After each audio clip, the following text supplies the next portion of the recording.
መጋቢት 7 ቀን ጻድቁ ኢትዮጵያዊው ንጉስ ቴዎድሮስ ዕረፍቱ ነው። ቅዱስ ቴዎዶጦስ ሰማዕትም እንዲሁም ዕረፍቱ ነው። እንዲሁም ደግሞ ቅዱሳን ፊሊሞንና አብላኒዎስ በሰማዕትነት ያረፉበት የመታሰቢያ በዓላቸው ነው። በስመ አብ ወወልድ ወመንፈስ ቅዱስ አሐዱ አምላክ። ውድ የዩቲዩብ ተከታታይ ቤተሰቦቼ በያላችሁበት ሰዓት ተቆጣጣሪ እንደምን አላችሁ? እግዚአብሔር ይመስገን እኔ ደህና ነኝ።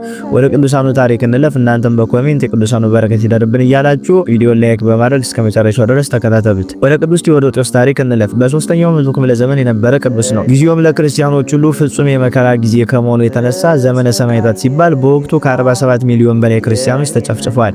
የዘመኑ ክርስቲያኖች ለሞት የሚያደርጉትን እሽቅድድም እያዩ አይዛብ ወፍፌዎች እያሉ ክርስቲያኖችን ይጣሯቸው ነበር። ዓለም እንዲህ ናትና እብዶቹ ጤነኞችን እብድ ማለታቸው ዛሬም አለ። ለነገሩ ግደልና ጽደቅ ከሚል መመሪያ በላይ ጤና ማጣት አይኖርም። ታዲያ በወቅቱ አንድ ቴዎዶጦስ የሚሉት ወጣት በምድረ ግብፅ ሲኖር ነበረ።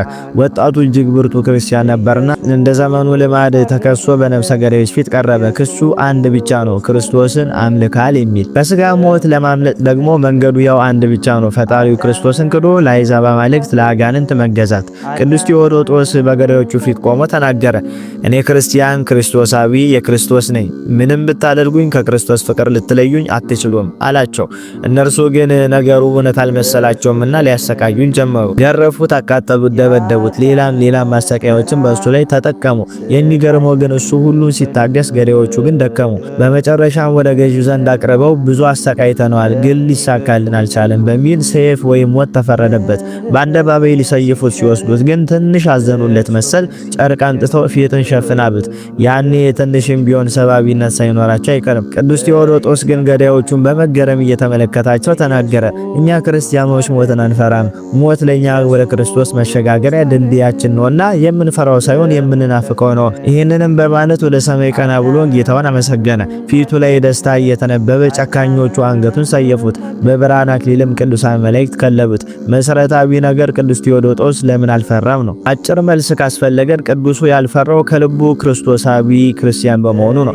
ትኩረት እንድንሰጠው የሚያስፈልገው ግን የሰማዕታት ምስጢራቸው በጽኑ የክርስትና መሰረት ላይ መመስረታቸው፣ ሁለተኛ ዕለት ዕለት የክርስቶስን ፍቅር መለማመዳቸው፣ ሶስተኛ ከወሬ ወይም ንግግር ይልቅ ተግባርን መምረጣቸው፣ አራተኛ በንስሐ ሕይወት መመላለሳቸው፣ አምስተኛ ስጋ ወደሙን የሕይወታቸው ዋና አካል ማድረጋቸው፣ ስድስተኛ ከእነርሱ የቀደሙ ቅዱሳንን ዜና ሕይወት ከልብ ማንበባቸው፣ ሰባተኛ በቃለ እግዚአብሔር መታነጻቸው መጠቀስ የሚቻሉ መገለጫዎች ናቸው። ዛሬ ዓለማችን ከጠበቅነው በላይ ነፍሰ በላነቷ እየጨመረ ነው። ዛሬ የክርስትና ጠላቶች ከጉንዳን በዝተዋል። የራሳችን ማንነት ክርስትናችን በአፋችን ላይ ብቻ መሆኑ፣ እረኞችና በጎች መለያየታቸው ሁሉ እኛ ልናርማቸው የሚገቡ ናቸው። አሸባሪዎች፣ አይዛብ፣ የመዝናኛ ዓለም፣ ሰይጣን አምላኪ ዝነኞች፣ ሴሌብሪቲ የሚባሉ ሚዲያው፣ ማህበራዊ ድረገጾችና መሰል ነገሮች ደግሞ ልንጠነቀቅባቸው የሚገቡና እኛን ውስጥ ለውስጥ በልተው የፈጁን የሰይጣን መሳሪያዎች ናቸው። ስለዚህ ከዛሬ ጀምረን ባለመታወቅ ክርስትናችንን ከአፋችን ወደ ልባችን ከብዕራችን ወደ አንጀታችን እንድናወርደው ቅድስት ቤተክርስቲያን አደራ ትለናለች። ዛሬ ነገሮችን ረስተን ሌሎች አላስፈላጊ ነገሮች ከጀመርን እጅግ አሳፋሪ መሆኑ አይቀርም። በጎን ጎዳና ተከትለን በሃይማኖትና በፍቅረ ክርስቶስ ከጸናን ግን ማንም ቢመጣ ፈጽሞ አንናወጥም። ይልቁኑ አምላካችን መጠጊያችን፣ ኃይላችን፣ ባገኘን በታላቅ መከራም ረዳታችን ነው። ስለዚህ ምድር ብትነዋወጥ፣ ተራሮች ወደ ባሕር ልብ ቢወሰዱ አንፈራም እያልን ከቅዱስ ዳዊት ጋር እንዘምራለን። ለዚህ ደግሞ ደመ ሰማዕታት ይርዳን፣ በረከታቸው ይድረሰን፣ የጌታ ፍቅርም አይለየን። ዘላለም ሥላሴ ደግ መሪ ሰላማዊ ዘመንን ያድሉን። የቅዱስ ቴዎዶጦስ በረከቱን በሁላችን ላይ ይደርብን። አሁን ደግሞ ወደ ጻድቁ ንጉስ ቴዎድሮስ ታሪክ እናልፋለን። በሀገራችን ታሪክ በጣም ተወዳጅ ከነበሩ ነገስታት ጻድቁ ቴዎድሮስ ቅድሚያውን ይወስዳል። በእርግጥ በርካቶቻችን የምናውቀው ስለ ሀገሩ ፍቅር ራሱን የሰዋውን ከ1845 እስከ 1860 የነበረውን ዳግማዊ አፄ ቴዎድሮስን ነው።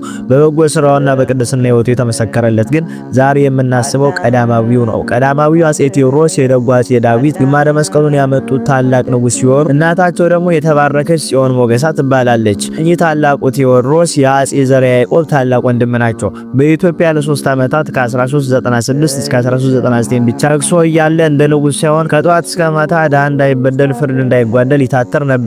ጾምና ጸሎትን የሚያዘወትር ወገቡን ታጥቆ ነዳያንን የሚያበላ ለቤተ ክርስቲያናትም የሚጨንቅ ደግ ሰው ነበረ። ስለዚህም በህዝቡ እጅግ ተወዳጅ ነበረ። በነገሰ በ3 ዓመቱ አርፎ በዝማሬና በለቅሶ ስጋውን ተሸክመው ሲሄዱ ወንዝ ተከፍሎላቸው ከመቃብሩ ላይ ጠበል ፈልቋል። ዛሬም ደግሞ እግዚአብሔርን አገልግሎ ያረፈበት የመታሰቢያው በዓል ነው። የዚህ ታላቁ ንጉስ የቅዱስ ቴዎድሮስ በረከቱ ይደርብን፣ አሜን። አሁን አሁን ደግሞ ወደ ቅዱሳን ፊሊሞናና አብላኒዮስ ታሪክ እናልፋለን። ይህ ፊሊሞንም የህንዴናው ገዢ በሆነ በአርያኖስ ፊት በአዝማሪነት ይጫወት ነበረ። ከአዝማሪው አብላኒዮስ ጋር እርስ በርሳቸው ወዳጆች ሆኑ። ለክብር ባለቤት ክርስቶስም ስለ ስሙ ምስክር ሊሆኑ ተስማሙ። አዝማሪው ፊሊሞንም ልብሱን ወስዶ ለአብላኒዮስ ሰጠው።